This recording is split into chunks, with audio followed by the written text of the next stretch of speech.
Hi hello నమస్తే welcome to విజయ మా ఊరు ఆడియో బుక్స్ ఛానల్. నేను విజయలక్ష్మిని.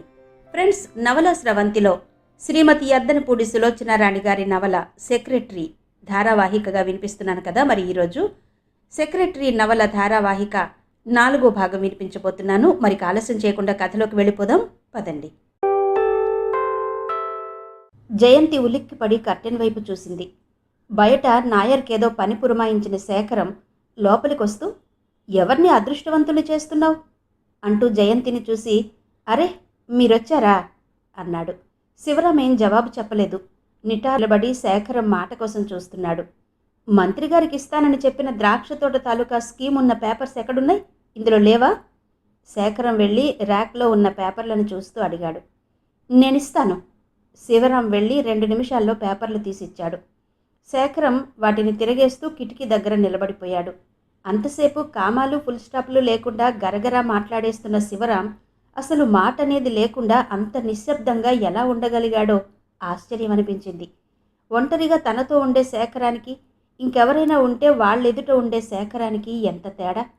కాగితాలు చూడడం పూర్తయిన శేఖరం వాటిని మడత పెట్టి తీసుకుంటూ శివరాం వైపు తిరిగి, నేను చెప్పానే అనంతాచారి గారని, ఆయన్ను నువ్వు వెళ్ళి కలుసుకో.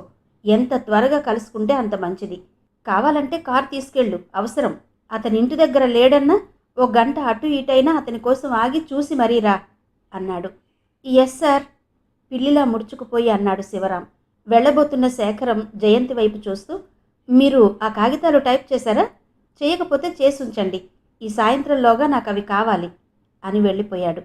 అతని వెనకే శివరాం కూడా వెళ్ళిపోయాడు. జయంతికి నిన్న సినిమాలో కనిపించిన శేఖరం ఇతను ఒక్కడేనా అని అనుమానం వచ్చింది. టైప్ చేయడం పూర్తి చేసిన తర్వాత టపా తీసి చూస్తుండగా గదిలోకి శేఖరం వస్తూ, మీరు కొంచెం త్వరగా తయారైతే నేను క్లబ్కి వెడుతూ మిమ్మల్ని ఇంటి దగ్గర దించేసి పెడతాను. కార్ లేదు, శివరాం తీసుకెళ్లాడు అన్నాడు.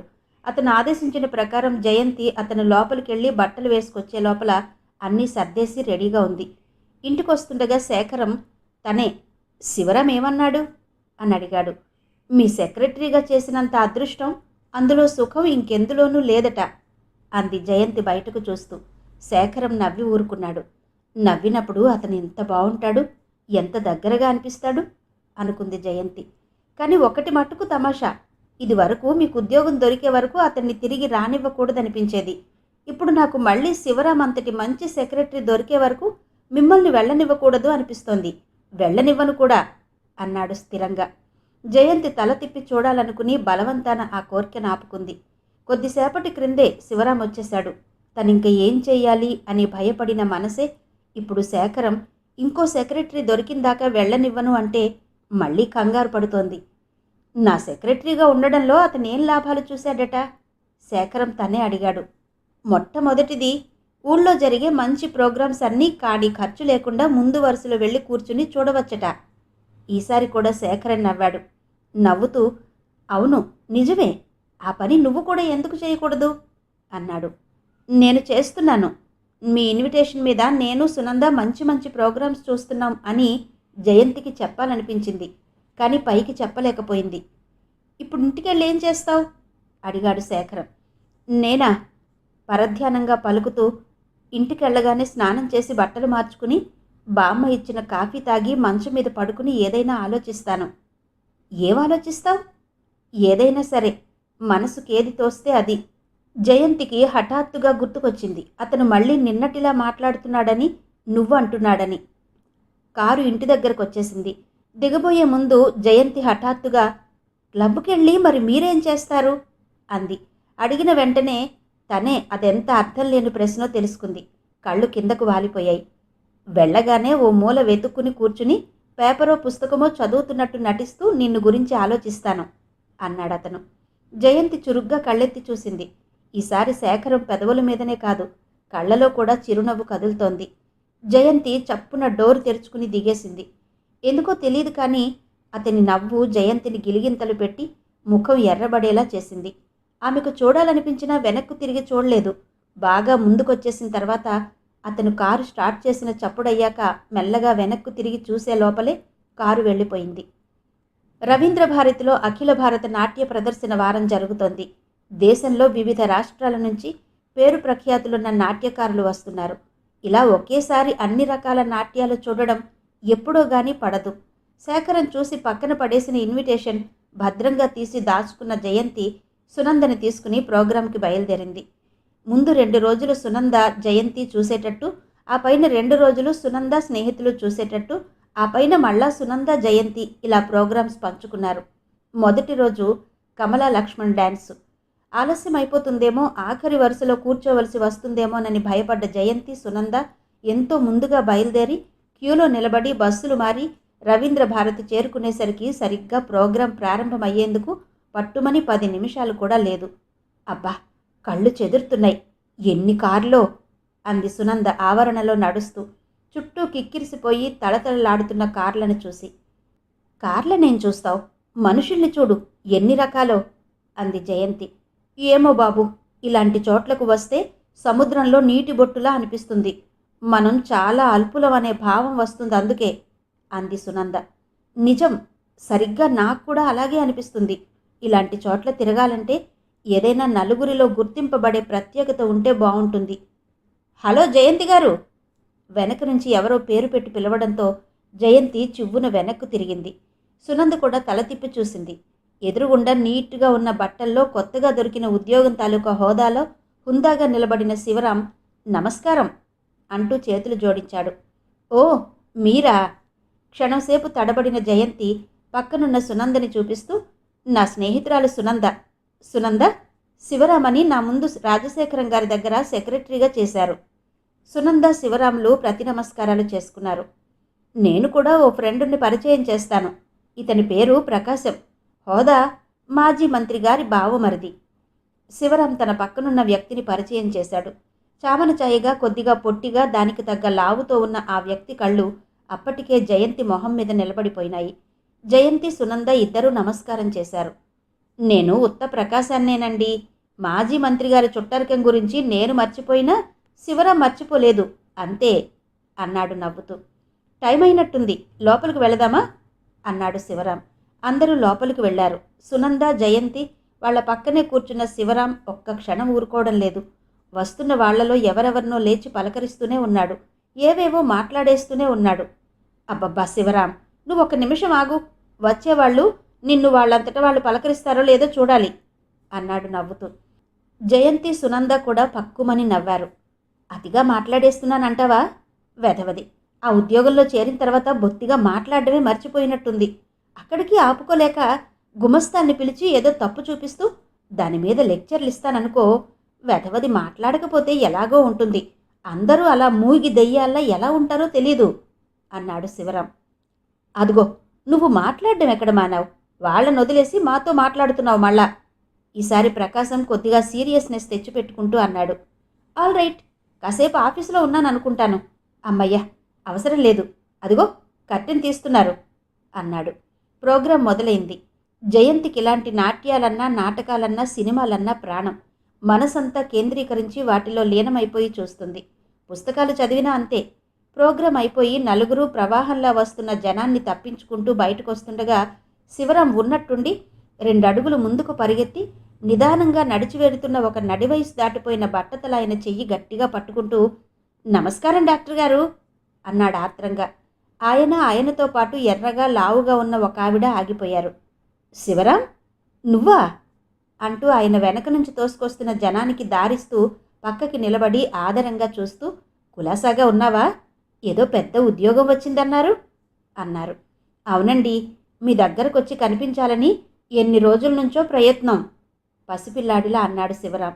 జయంతి, సునంద, ప్రకాశం వాళ్ళ దగ్గరగా వచ్చి ఆగారు. నా స్నేహితులు వాళ్ళు, పరిచయం చేయనా అంటూ ప్రకాశం వైపు తిరిగి, ప్రకాశం, నీకు తెలుసా? వీరు సుబ్రహ్మణ్యం గారని. తెలుసు, కానీ పరిచయం లేదు అన్నాడు ప్రకాశం. ఈ అమ్మాయి జయంతి, మన రాజశేఖరం గారి సెక్రటరీగా పనిచేస్తుంది. ఆమె జయంతి స్నేహితురాలు. ఎవరు? రాజశేఖరం సెక్రటరీనా? డాక్టర్ గారు నమ్మలేనట్టు అడిగారు.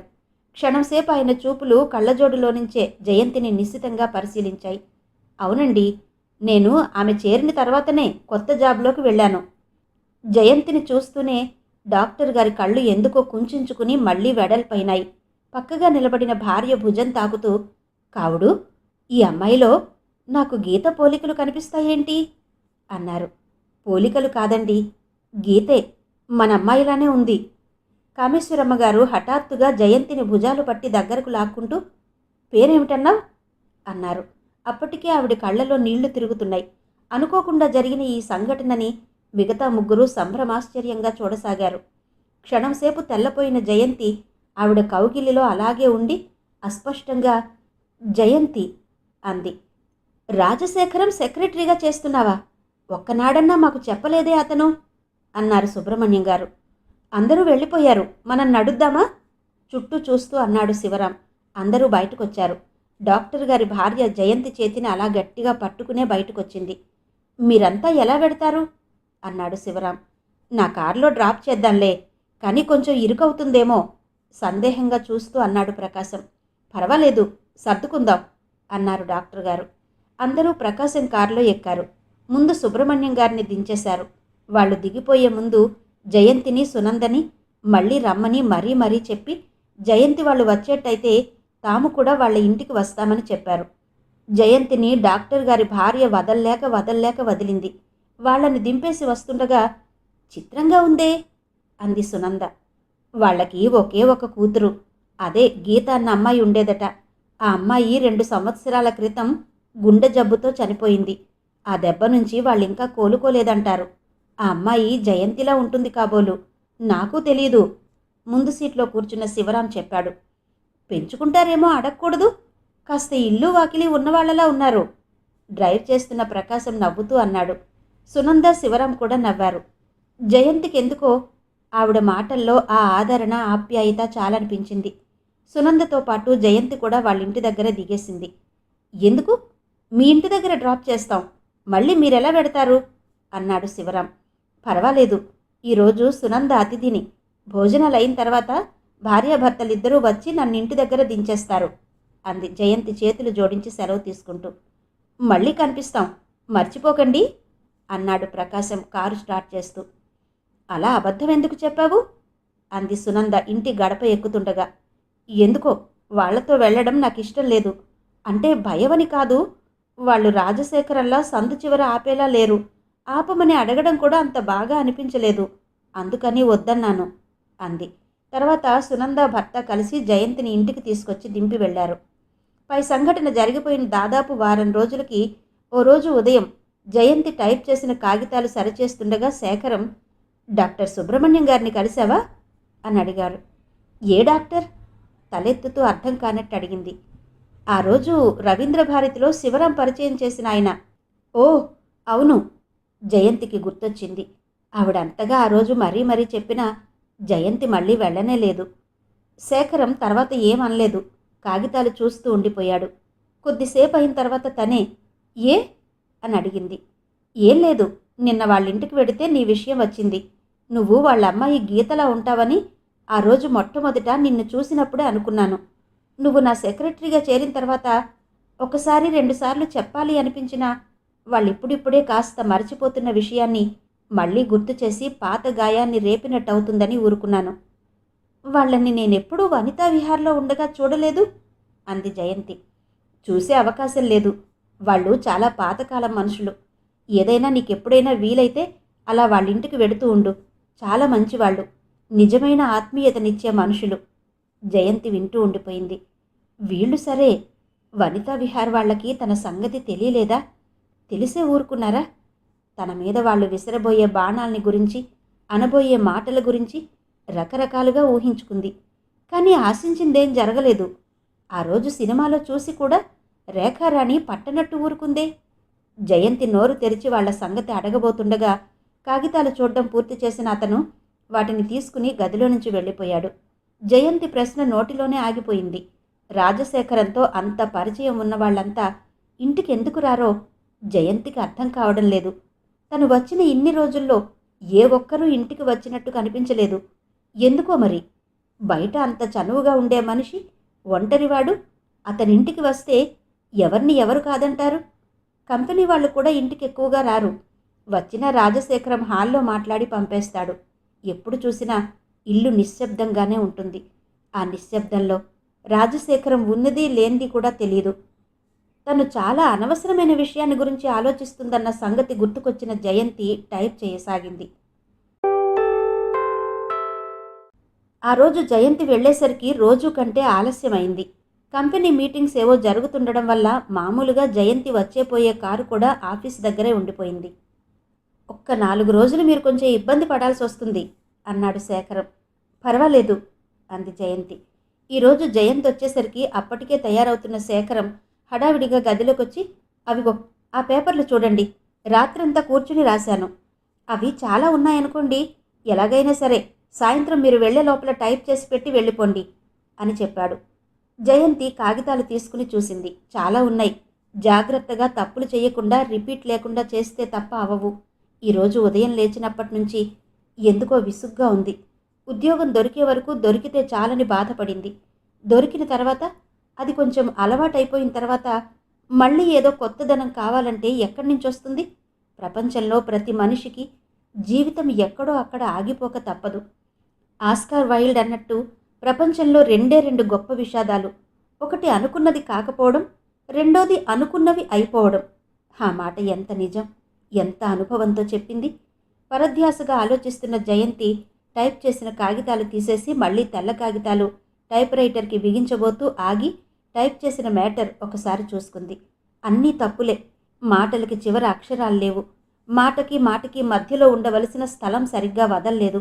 ఫుల్ స్టాప్లకి క్వశ్చన్ మార్కులు, పెద్ద అక్షరాలకి చిన్న అక్షరాలు ఉన్నాయి. జయంతి గబగబా ఆ కాగితాలన్నీ తీసి చించి క్రింద బుట్టలో పారేసి మళ్ళీ మొదటి నుండి టైప్ చేయసాగింది. మనసు ఒక్కోసారి కోతిలా మారుతుంది. ఎంత పట్టుకుని ఆపినా ఆగకుండా మెల్లగా తప్పించుకుని పారిపోయి తనిష్టం వచ్చినట్టు గంతులేస్తుంది. ప్రస్తుతం జయంతి పరిస్థితి అలాగే ఉంది. సాయంత్రం అయ్యేసరికి శేఖరం కావాలని చెప్పిన దాంట్లో సగం కూడా పూర్తి కాలేదు. అక్కడికి మామూలుగా ఉండే టైం కంటే 2 గంటలు ఎక్కువ ఉంది కూడా. ఎన్నడూ లేనిది ఈరోజు. అందులో శేఖరం అవసరంగా కావాలని ప్రత్యేకంగా కోరిన రోజున ఇలా తప్పులెందుకు వస్తున్నాయో, తనెందుకు టైప్ చేయలేకపోతుందో జయంతికి అర్థం కాలేదు. ఓ చెంప చీకటి పడిపోతోంది. 2 బస్సులు మారి 4 ఫర్లాంగులు నడిస్తే గాని ఇల్లు అనేది కనిపించదు. 2 బుగ్గల్ని చేతుల్లో ఆంచుకుని దిగులుగా రాజశేఖరం రాసిన కాగితాల వైపు, తను టైప్ చేసిన కాగితాల వైపు చూస్తూ కూర్చుండిపోయింది. ఏం చేయడం? ఏం పాలు పోవడం లేదు. ఉండడమా? వెళ్ళిపోవడమా? ఉంటే చాలా ఆలస్యం అవుతుంది. ఆలస్యం అవుతుందనేది కూడా ప్రశ్న కాదు. తనివాళ అసలు టైప్ చేయలేదు. బలవంతంగా కూర్చుని చేసినా అన్నీ తప్పులే వస్తాయి. కళ్ళు వాల్చుకుని కాగితాల వైపు చూస్తున్న జయంతి, హలో, మీరున్నారే అని ఎవరో అనడంతో ఉలిక్కి పడి తలెత్తింది. ఇంకా ఇంటికి వెళ్ళిపోలేదు? చేతివాచి చూసుకుంటూ శివరాం లోపలికొచ్చాడు. ఓ, మీరా? సర్దుకుంటూ అంది. ఆఫీస్ నుంచి ఇంటికెడుతూ ఓసారి బాసుని కలిసి వెడదామని వచ్చాను. కొద్దిగా ఉద్యోగరీత్యా చిన్న పనుంది అంటూ జయంతికి ఎదురుగుండా కుర్చీలో కూర్చున్నాడు. లేరు, ఇప్పుడు రారనుకుంటాను కూడా. టేబుల్ మీద కాగితాలు సరిచేస్తూ అంది జయంతి. సహజంగా ఇప్పుడు ఇంట్లో ఉండే సమయమేనే. అవుననుకోండి. జయంతి ప్రస్తుతం జరుగుతున్న మీటింగ్స్ని గురించి చెప్పింది. ఓ, అయితే 2-3 రోజుల వరకు మనం ఆగటం మంచిది. ఆల్రైట్, వస్తాను అంటూ లేచి వెళ్ళిపోయి గుమ్మం దగ్గర హఠాత్తుగా ఆగిపోతూ చటుక్కున ఏదో గుర్తుకొచ్చిన వాడిలా వెనక్కు తిరిగి, బై మీరు ఇంటికెళ్లే ప్రయత్నంలోనే ఉన్నట్టున్నారు. మీకు అభ్యంతరం లేకపోతే నా కారులో లిఫ్ట్ ఇస్తాను. గవర్నమెంట్ నిన్ననే నాకు కారు ఇచ్చింది. అందులో మొట్టమొదటి లిఫ్ట్ మీకే ఇచ్చే భాగ్యం నాకు కలుగుతుంది అన్నాడు. కాగితాలు సర్దుకుంటున్న జయంతి తలెత్తి కిటికీలో నుంచి బయటకు చూసింది. బయట బాగా చీకటి పడిపోయింది. తను ఎలాగూ ఇంటికి వెళ్ళడానికే నిశ్చయించుకుంది. పోనీ వెళ్ళిపోతే ఏమంటారు? శివరాం గుమ్మంలో నిలబడి సమాధానం కోసం ఎదురు చూస్తున్నాడు. వస్తాను, ఒక్క నిమిషం ఉండండి అంది కాగితాలు బొత్తి పెడుతూ. 1 నిమిషం కాదు, 1 గంటైనా ఆగడానికి నాకు అభ్యంతరం లేదు. నాకు అవతల పనేం లేదు అన్నాడు మళ్ళీ వచ్చి కుర్చీలో కూర్చుంటూ. ఇద్దరూ బయటకు వచ్చేశారు. దారి పొడుగునా శివరాం ఆఫీస్ సంగతులు, ఆ సంగతులు, ఈ సంగతులు అన్నీ ఏకరువు పెడుతూనే ఉన్నాడు. మధ్య మధ్య అతను చెప్పిన తమాషాలకి, ఆ చెప్పే విధానానికి జయంతి పక్కుమని నవ్వకుండా ఉండలేకపోయింది. మీ నవ్వెంత బాగుంటుంది, ఏది ఇంకోసారి నవ్వండి అన్నాడు శివరాం. జయంతి ముఖం గంభీరంగా పెట్టుకుంది. రోడ్డు చివర ఆపేయమంటున్న జయంతి వైపు ప్రశ్నార్థకంగా చూశాడు శివరాం. సారీ, ఇంకోసారి తప్పకుండా ఇంటికి ఆహ్వానిస్తాను అంది జయంతి ఎలాగో.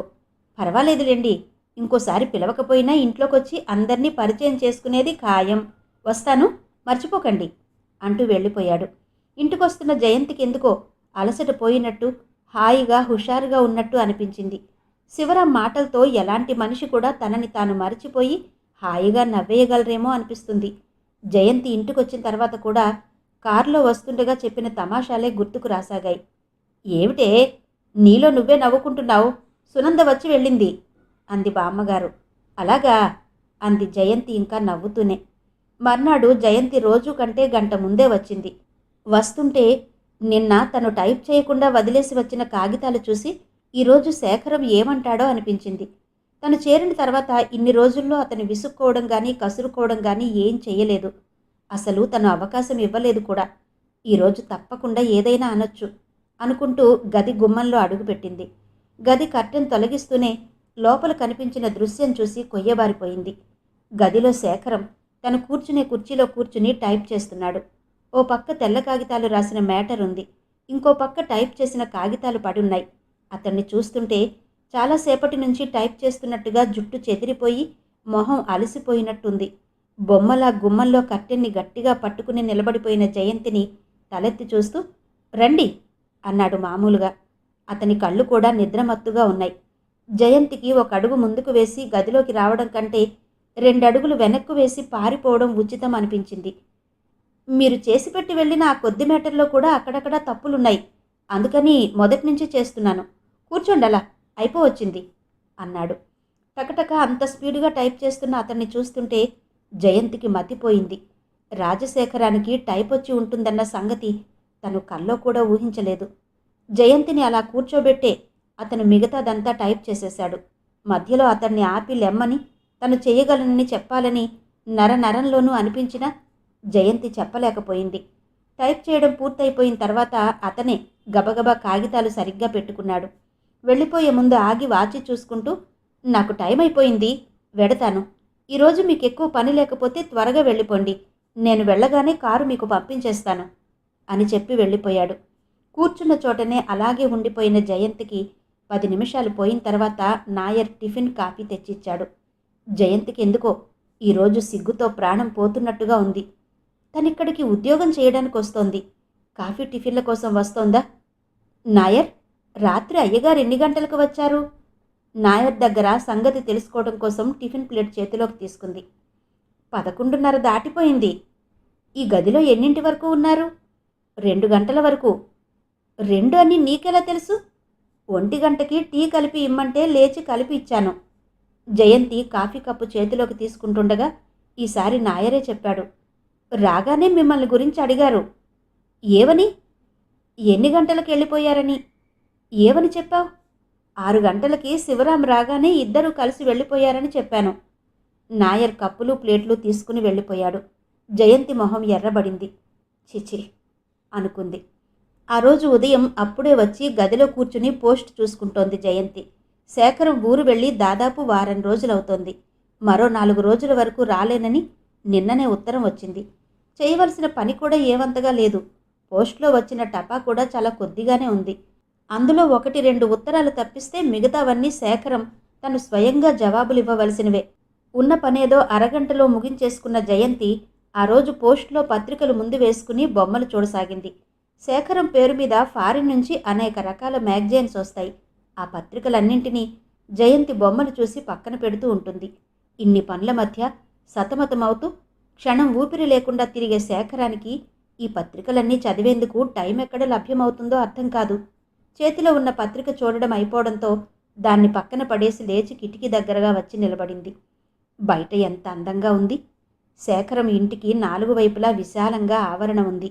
ఇప్పుడు ఈ కిటికీలో నుంచి చూస్తే కనిపించే ఆవరణలో మాలతి, సన్నజాజి, బఠానీ పూల మొక్కలు, మామిడి, సపోటా ఫలవృక్షాలు ఉన్నాయి.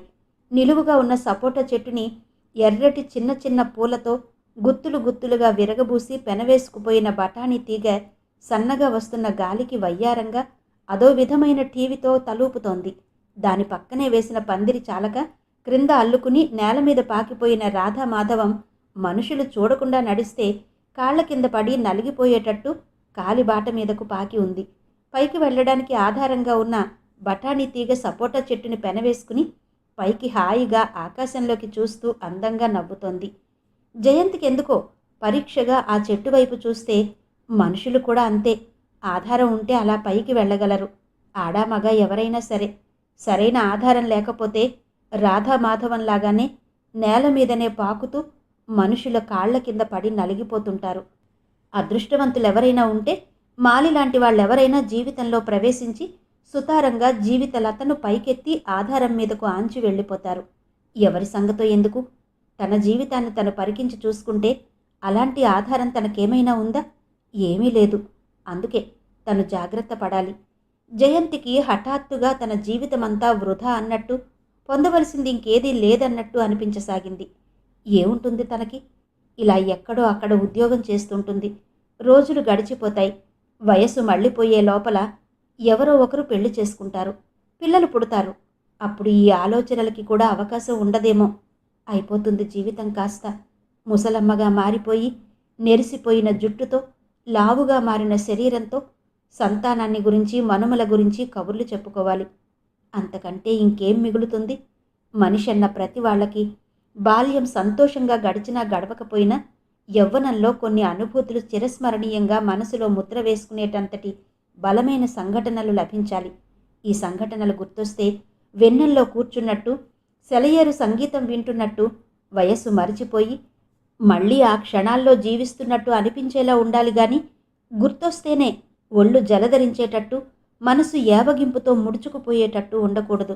యవ్వనంలో లభించిన అందమైన ఈ అనుభవాల తాలూకా స్మృతులు వార్ధక్యంలో మనిషికి జీవిత చరమాంకంలో ప్రవేశించాం, జీవితం ముగించుకున్నాం అనే సంగతి గుర్తుకు రానియకుండా, ఒకవేళ వచ్చినా అయిపోయినా చాలు, ఈ జన్మకి ఈ అనుభూతులు చాలు, ఈ తృప్తి చాలు నాకు అనుకునేటట్టు ఉండాలి. ఉండి తీరాలి అనే మాట అందరూ ఒప్పుకుంటారు. కానీ అందరి జీవితాలకి అలాంటి అదృష్టం దొరుకుతుందా?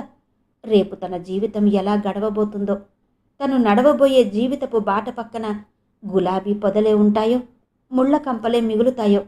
ఇన్ని ఆలోచనలు అలా ఎందుకొచ్చినట్టు? ఆ బఠానీ తీగను చూస్తే, ఇక్కడి నుంచి చూస్తే కంటికెంత బాగా ఆహ్లాదకరంగా కనిపిస్తోంది. కాబట్టే శేఖరం గదిలో ఉన్నప్పుడు మాటిమాటికి కిటికీ దగ్గరికెళ్ళి నిలబడుతూ ఉంటాడు అనుకుంది. శేఖరం అంటే మళ్ళీ ఇంకొక విధంగా ఆలోచనలు గుర్తొస్తాయి. ఈ ఉద్యోగంలో చేరేటప్పుడు ఇది చాలా తాత్కాలికమని, ఇంకో ఉద్యోగం వెంటనే చూసుకునేదాకా మాత్రమే అనుకుంది. అసలు ఆ విషయం ఈ మధ్య తను మరీ బొత్తిగా మర్చిపోతోందే. ఏ కళనున్నారో అసలు రహస్యమేంటో తెలియదు గాని, వనితా విహార్ వాళ్ళు తను ఊహించినట్టుగా వరుసగా నిలబడి కత్తులు దియ్యలేదు. అదొక రకంగా నయమే. ఈ లోపలే తను ఇంకో ఉద్యోగం చూసుకుని వెళ్ళిపోతే మర్యాదగా ఉంటుందేమో. ఒకవేళ తనకిచ్చిన ఈ ఉద్యోగం చాలా తాత్కాలికమని శేఖర్ తర్వాత వాళ్ళకి నచ్చచెప్పాడేమో కూడా. వచ్చిన కొత్తలో శేఖరం 1-2 చోట్ల తన చేత అప్లికేషన్స్ పెట్టించాడు. ఆ ఆఫీసుల నుంచి అందులో ఒక ప్రైవేట్ కంపెనీలా ఉంది, ప్రస్తుతం ఏవీ ఖాళీలు లేవని చెప్పడానికి విచారిస్తున్నాం అంటూ సమాధానాలు వచ్చాయి. మొన్నేదో మాటల మీద సునంద గర్ల్స్ హై స్కూల్లో ఒక పోస్టు ఖాళీగా ఉందని, ఆ హెడ్ మిస్ట్రెస్ చాలా మంచిదని, తమ కుటుంబానికి బాగా తెలుసునని చెప్పింది. జయంతికి ఎందుకో మొదటి నుంచి టీచర్ పోస్ట్ అంటే ఇష్టం లేదు. నాకింకో సెక్రటరీ దొరికే వరకు మీరు వెళ్ళడానికి వీల్లేదు అన్న శేఖరం మాటలు గుర్తుకొచ్చాయి. అంటే దానర్థం? హలో! పరధ్యాసగా కిటికీ రెక్కకి తల ఆంచి బయటకు చూస్తున్న జయంతి ఉలిక్కిపడి వెనక్కు తిరిగింది. ఎదురుగుండా శివరాం ఒక్కడూ కాదు, వెనకెవరో చాలామంది ఉన్నారు. రండి లోపలికి. శివరాం వెనక్కి తిరిగి పిలిచాడు. కిటికీ రెక్క దగ్గర నిలబడి జయంతి అలా చూస్తుండగానే వరసన అరడజనుకి ఒకరు తక్కువగా అమ్మాయిల బృందం లోపలికొచ్చింది. శివరాం వెనుక నిలబడిన మగపిల్లలు లోపలికి రాలేదు. అంతా కలిసి గండిపేటకి పిక్నిక్ ప్రోగ్రాం వేసుకున్నాం, మీకేం పని లేకపోతే, అభ్యంతరం కూడా లేకపోతే రండి, ఈ దోవనే వెడుతూ బాస్ ఊళ్ళో లేడని గుర్తొచ్చి ఆగాం. మీరొస్తే నేను నాతో పాటు వాళ్ళంతా కూడా సంతోషంగా అమందానంద హృదయానంద కందళితులై అంటూ చెప్పాడు. తప్పు చెప్పావోయ్, అమందానంద కందళిత హృదయార విందులై. వెనక నిలబడ్డ ఎవరో సరిదిద్దడంతో శివరాం గొంతు సవరించుకుని, వెధవది, ఇప్పుడిప్పుడే పెద్ద పెద్ద మాటలు నేర్చుకుంటున్నాను, మొత్తానికి అన్ని అక్షరాలు ఉన్నాయిగా, అది చాలు అన్నాడు. అంతా నవ్వారు. జయంతి కూడా నవ్వింది. మీకు ఈరోజు సెలవెలా దొరికింది అంది మనసులో వెళ్ళడమా మానడమా అని ఆలోచిస్తూ. మీకు అస్సలు వీళ్ళని పరిచయం చేయనేలేదుగా, చేయనివ్వండి ముందు అంటూ లావుగా పొడుగ్గా పక్కా బొంబాయి ఫ్యాషన్లో ఉన్న ఓ అమ్మాయిని చూపిస్తూ, ఈవిడ కుమారి నీరజాదేవి గారు. బొంబాయి నుంచి హైదరాబాద్ని పావనం చేయడానికి వేయించేసి 6 రోజులవుతోంది. మళ్ళీ ఎల్లుండి వెళ్ళిపోతున్నారు. వారి గౌరవార్థం ఈ చిన్న విహారయాత్ర. ఇంతకీ అసలు నీరజాదేవి ఎవరో చెప్పనేలేదుగా. అదుగో, అరే కాస్త ముందుకు రారా. ఆయన గోపాలమని వాడి అక్కగారి స్వంత చెల్లెలు. స్వంత అక్కగారి చెల్లెలు! వెనక నుంచి మళ్ళీ ఎవరో సరిదిద్దారు. మగవాళ్లంతా శివరాంకి స్నేహితులు, ఆడపిల్లలు ఏదో విధంగా పరిచయం ఉన్నవాళ్ళు. కానీ ఆయన ఊళ్ళో లేరే. జయంతి నసిగింది. మనసులో వెళ్ళాలని ఉంది, కానీ మళ్ళీ ఎందుకో జంకుగా అనిపించింది. అది తెలిసే ఇంత ధైర్యంగా లోపలికొచ్చింది. మీకు ఇంట్లో చెప్పలేదే అనే భయం కూడా అక్కర్లేదు.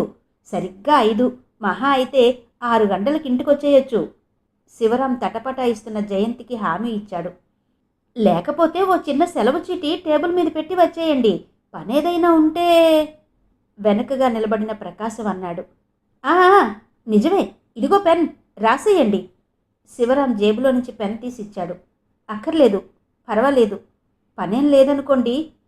జయంతికి కళ్ళ ముందు వెనక తను టైప్ చేయకుండా శివరాంతో వెళ్ళిపోవడం, శేఖర్ చేసుకోవడం గుర్తొచ్చింది. ఆ రోజు వేరు. అతను ఊళ్ళో ఉన్నాడు. అతను చెప్పిన పని చెయ్యలేదు తను. ఈరోజు ఊళ్ళో లేడు. చేయవలసిన పని కూడా లేదు.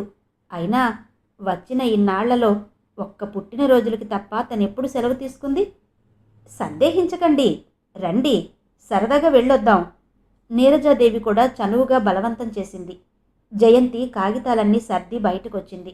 బయట 2 కార్లున్నాయి. కార్ల నిండా పళ్ళబుట్టలు, ఫ్లాస్కులు, వాటర్ బాటిల్స్, ట్రాన్సిస్టర్స్, కెమెరా, క్రిక్కిర్స్ ఉన్నాయి. వెనక ఉన్న కారులో ముందు సీట్లో ఒళ్ళో కుక్కపిల్లతో ప్రమీల కూర్చుని ఉంది. జయంతి తెల్లబోయింది. మీరు ప్రకాశం కారులో కూర్చుంటారా, నా కారులో కూర్చుంటారా? మెట్లు దిగుతూ అన్నాడు శివరాం. మీ కారేది? శివరాం ప్రమీల కూర్చున్న కారు చూపించాడు. అది శివరాం కారు కాదు. బహుశా ప్రమీలదన్నా అయి ఉండాలి, లేక ఇంకెవరిదైనా అయి ఉండాలి. ప్రమీల జయంతి వైపు తలెత్తి చూడలేదు, పలకరించలేదు. ఒళ్ళో ఉన్న కుక్కపిల్ల తల దువ్వుతూ కూర్చుండిపోయింది.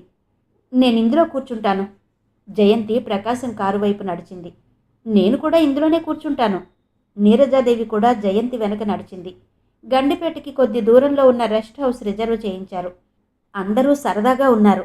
జయంతి ఎంత నిశ్చితంగా పరిశీలించినా ఎవరూ హద్దు మీరినట్టు గాని, అసహ్యంగా ప్రవర్తించినట్టు గాని కనిపించలేదు. అంతా కబుర్లు, నవ్వులు, జోక్స్, ఒకళ్ళని ఒకళ్ళు వేళాకోళం పట్టించుకోవడం, వెక్కిరించుకోవడం, ఎవరైనా ఏదైనా తమకు తెలిసిన వింతలు, విశేషాలు చెప్పబోవడం, దాన్ని వెంటనే ఇంకోళ్ళు విడదీసి విమర్శించడం, ఇలా జరిగిపోయింది. మధ్య మధ్యలో టిఫిన్లు తిన్నారు, కాఫీలు తాగారు. వచ్చిన వాళ్లలో ఒకళ్ళిద్దరూ పాట పాడారు. చివరికి అందరూ కలిసి బలవంతం చెయ్యగా గంట బ్రతిమిలాడగా ఇద్దరు కలిసి డ్యూయెట్లు, విషాద గీతం ఒకటి, సంతోష గీతం ఒకటి పాడారు. విషాదం సూచించే పాట పాడేటప్పుడు పక్కనున్న వాళ్ళెవరో వెక్కిళ్ళు పెట్టారు. సంతోషపు పాట పాడేటప్పుడు అందరూ చేతులతో హుషారుగా రెస్ట్ హౌస్ కప్పు ఎగిరిపోయేలా తాళం వేశారు. ఓ పక్క ట్రాన్సిస్టర్లు సన్నని గొంతుతో మోగుతూనే ఉన్నాయి. ఎండపోతోంది, ఫోటోలు అన్నారెవరో. అవునవును, ఆ మాటే మర్చిపోయావు. అందరూ కెమెరాల మీద పడ్డారు. ప్రమీల, ఇలారా, ఈ కుక్కపిల్లతో అక్కడ గార్డెన్ దగ్గర నుంచి స్నాప్స్ తీస్తాను. కెమెరా సరిచూసుకుంటూ శివరాం పిలిచాడు. వచ్చినప్పటి నుంచి ప్రమీల జయంతితో అంటి ముట్టనట్టు ఏదో మాట్లాడింది. ఒక్క జయంతితోనే కాదు, ప్రమీల అసలు మాట్లాడడమే చాలా తక్కువ అనిపించింది అందరికీ. శివరాం మెళ్ళో కెమెరాతో, ప్రమీల చంకలో కుక్కపిల్లతో దూరంగా వెళ్ళిపోయారు. మీరంతా ఓ గ్రూప్లా నిలబడండి అన్నాడు ప్రకాశం కెమెరాలో నుంచి జయంతిని మంచి యాంగిల్ కోసం చూస్తూ. అందరూ గ్రూప్గా నిలబడ్డారు. నాకొద్దు. జయంతి దూరంగా వెళ్ళి కూర్చుంది. అదే, ఎందుకని అన్నాడు ప్రకాశం నిరుత్సాహంగా. నాకిష్టం లేదు. క్రింద ఉన్న పచ్చగడ్డిని చేత్తో తెంపుతూ దృఢంగా అంది జయంతి. జయంతినెవరూ బలవంతం చెయ్యలేదు. బలవంతం చేసేంత చనువు ఎవరికీ లేదు. కాబట్టి అందరూ ఊరుకున్నారు. పోనీ మిమ్మల్ని ఒక్కసారి విడిగా తీస్తాను, అది ఇష్టం లేదా అన్నాడు ప్రకాశం. లేదు అంది జయంతి ముక్తసరిగా. మిగతా అందరూ అనేక రకాల పోజుల్లో కలిపి విడిగా తీయించుకున్నారు. జయంతికి తెలియకుండా ప్రకాశం మంచి యాంగిల్లో ఒక స్నాప్ తీసుకున్నాడన్న సంగతి ఎవరూ గమనించలేదు. అయ్యో, చీకటి పడిపోతోంది. దూరంగా అరుణబింబం అస్తమించిన తర్వాత దాని తాలూకా కాంతి కూడా పలచబడడం చూసి ఉలిక్కి పడుతూ అంది జయంతి. అవును, వెళ్ళిపోదాం. ఈ శివరాం ప్రమీల అప్పుడనగా వెళ్ళిన వాళ్ళు ఏమైపోయారు? ఏరి అన్నాడు ప్రకాశం ఫోటోలు తీసిన అలసటతో జయంతికి కొద్ది దూరంలో కూలబడుతూ. అరుగో నీరజ చూపించింది. ఇద్దరూ పక్కపక్కన నడుచుకుంటూ వస్తున్నారు. ఈసారి కెమెరా ప్రమీల చేతిలో ఉంది. శివరాం కుక్కపిల్లనెత్తుకుని నడుస్తున్నాడు. జయంతి వాళ్ల వైపే చూస్తూ ఉండిపోయింది చాలాసేపటి వరకు. అంతా సర్దుకుని అందరూ మళ్ళీ బయలుదేరేసరికి 7 దాటిపోయింది. కార్లు స్టార్ట్ అవుతూనే ముందు మా ఇల్లంటే మా ఇల్లని గోల బయలుదేరింది. సిటీ సమీపిస్తుండగా శివరాం కారు విడిపోయింది. బాబోయ్, చాలా ఆలస్యమైంది. మా అత్తయ్య వాతలు పెట్టేస్తుంది. ప్రకాశం గారు, ప్లీజ్ మొదట నేను. సుందరి అన్న అమ్మాయి వెనక సీట్లో నుంచి బ్రతిమిలాడసాగింది. అందరిళ్ళు వరుసగా అడిగి ఎవరెవరిని ముందు దింపాలో వరుస తయారు చేశాడు ప్రకాశం. అందులో ఈ వరుస ప్రకారం జయంతి ఆఖరికొచ్చింది. అబ్బో, ఇదంతా పూర్తయ్యేసరికి చాలాసేపు అవుతుందిలా ఉంది అంది జయంతి. ఎంత లేటైనా మీకు పర్వాలేదు. వెళ్ళగానే ఇంటి దగ్గర భోజనం రెడీగా ఉంటుంది. నాకు ఈ పూట పస్తే హోటల్స్ కట్టేస్తారు అన్నాడు ప్రకాశం. మల్లేపల్లి ఒకళ్ళు, బంజారా హిల్స్ ఒకళ్ళు, సనత్ నగర్ ఒకళ్ళు, సికింద్రాబాద్ ఒకళ్ళు, ఇట్లా అందర్నీ తలో మూల దించుకుంటూ జయంతి ఇంటి మొహం పట్టేసరికి 11 దాటింది. కారు సికింద్రాబాద్ నుంచి వస్తుండగా ప్రకాశం పెట్రోల్ అయిపోయిందంటూ బంకు వైపు తిప్పాడు. అక్కడ వెంటనే ఎవరూ లేరు. ప్రకాశం వెళ్ళి పిలవగా కళ్ళు నులుముకుంటున్న ఒక అతను హడావిడిగా పరిగెత్తుకొచ్చి పెట్రోల్ నింపాడు. అక్కడ కొంత ఆలస్యమైంది. జయంతికి ఒళ్ళంతా విరక్కొట్టినట్టు నిద్రమత్తుగా నీరసంగా ఉంది. ముందు సీట్లోకి వస్తారా అన్నాడు ప్రకాశం. అక్కర్లేదు, ఇక్కడ బాగానే ఉంది అంది జయంతి. ప్రకాశం ఏం మాట్లాడలేదు. కొద్దిసేపు అయిన తర్వాత ప్రకాశం తనే, మీరు ఫోటో ఎందుకు తీయించుకోలేదు అని అడిగాడు. చెప్పానుగా, ఇష్టం లేదని. కారణం ఉండాలిగా. ముక్కు ముఖం తెలియని వాళ్లతో ఫోటోలు తీయించుకోవడం నాకు ఇష్టం లేదు. ఈరోజు ఈ సరదా అదో అనుభూతిగా అందరి మనసులో ఉంటుంది. అది వేరే సంగతి అంది. శివరాం మీకెన్నాళ్ల నుంచి పరిచయం చెప్పండి వింటాను అన్నాడు ప్రకాశం. శివరాం సంగతి వేరు. కొంతమందిని చూస్తుంటేనే కొన్ని విషయాలు తెలుస్తాయి. క్వశ్చన్ పేపర్లో ఈ ప్రశ్నలేంటి? ఈసారి అతను అడిగిన ప్రశ్నకి జవాబు చెప్పకూడదనుకుంటూనే అంది జయంతి. ఓహో, మీకు మనస్తత్వ శాస్త్రం తెలుసన్నమాట ప్రకాశం నవ్వుతూ అన్నాడు. జయంతి మౌనం దాల్చింది. పోనీ మగవాళ్ల సంగతి వదిలేయండి, ఆడపిల్లలతో తీయించుకోవడానికే. ప్రకాశం ఇంకా ఏదో అనబోతు వాక్యం పూర్తి చేయకుండానే కారు కీచుమన్న శబ్దంతో సడన్ బ్రేక్తో ఆగిపోయింది. ఎదురుగుండా ఉన్న రిక్షా అతను కారుకి రిక్షాని డాష్ ఇచ్చి తన సీటు మీద నుంచి ఎగిరి అవతల పడ్డాడు. ట్రాఫిక్ ఆగిపోయింది. అంతా క్షణంలో జరిగిపోయింది. దూరంగా ఉన్న ట్రాఫిక్ పోలీస్ పెద్దగా ఈల వేసుకుంటూ పరిగెత్తుకొచ్చాడు. రోడ్డుకి యువతలగా రిక్షా పడిన అతన్ని ఎవరో పరిగెత్తుకెళ్ళి సోడా తెచ్చిపెట్టారు. ప్రకాశం కారులోంచి దిగాడు. అప్పటికే పోలీసులు car number, rickshaw number note చేసుకోవడం జరిగిపోయింది. నా తప్పేం లేదు, అతను రాంగ్ సైడ్ చూపించాడు అన్నాడు ప్రకాశం. తప్పెవరిది అని కాదు నేను రాసుకుంటోంది, నెంబర్లు నోట్ చేసుకుంటున్నాను నిదానంగా అన్నాడు పోలీస్. అతని దగ్గర నుంచి తాగిన వాసన గుప్పుమంటోంది. నిర్లక్ష్యంగా చెప్పిన అతని జవాబుకి ప్రకాశం ఒళ్ళు మండిపోయినా చేసేది లేక ఊరుకున్నాడు. ఇంతలో పోలీస్ కానిస్టేబుల్ కూడా అక్కడికొచ్చాడు. అతను ప్రకాశాన్ని చూస్తూ వెంటనే, తమరా మహానుభావ, హోదాలు పోయినా కళ్ళు క్రిందకు దిగలేదు కాబోలు అన్నాడు వెక్కిరింతగా. అతన్ని చూస్తూనే ప్రకాశం మొహం తిప్పేసుకున్నాడు. పదండి స్టేషన్కి, దయచేయండి అన్నాడు. నెంబర్ నోట్ చేసుకుని నీ ఇష్టం వచ్చింది చేసుకో, నేను పోలీస్ స్టేషన్కి రాను మొండిగా అన్నాడు ప్రకాశం. స్టేషన్కి వచ్చి రిపోర్ట్ ఇచ్చి వెళ్ళకపోతే ఏం జరిగినా పర్వాలేదు అని నువ్వు అనుకుంటే మాకేం అభ్యంతరం లేదు, నిక్షేపంగా వెళ్ళొచ్చు. ఆ అమ్మాయి ఎవరు, పేరేంటి? స్టేషన్కి వస్తానడు అన్నాడు ప్రకాశం కారులో కూర్చుని డోరు గట్టిగా వేస్తూ. ఏమైంది, మనం ఇంటికి వెళ్ళిపోవచ్చా జయంతి ఆత్రంగా అడిగింది. ఇంటికి వెళ్ళకపోతే ఎక్కడికి వెడతాం? కాకపోతే ఓ గంటో అరగంటో ఆలస్యం అవుతుంది. మీరేం భయపడకండి, ఏం కాదు. ఆ కానిస్టేబుల్ మా బావగారు మంత్రిగా ఉన్నప్పుడు ఇలాగే ఏదో యాక్సిడెంట్ అయితే దాన్ని పెద్దది చేసి కేసు పెట్టాడు. దాంతో వాడి ఉద్యోగం పోవడానికి సిద్ధమైంది. ఆ అక్కసు వాడి మనసులో చాలా రోజుల నుంచి ఉంది. మన కర్మ కాకపోతే వీడే మళ్ళీ ఇక్కడ తగలడాలి. ప్రకాశం పళ్ళు నూరాడు. సెక్రటరీ శ్రీమతి యద్దనపూడి సులోచనారాణి గారి నవల ధారావాహిక 4వ భాగం విన్నారు కదా. మిగిలిన కథ తర్వాతి భాగాల్లో వినిపిస్తాను. అంతవరకు సెలవు. నమస్తే.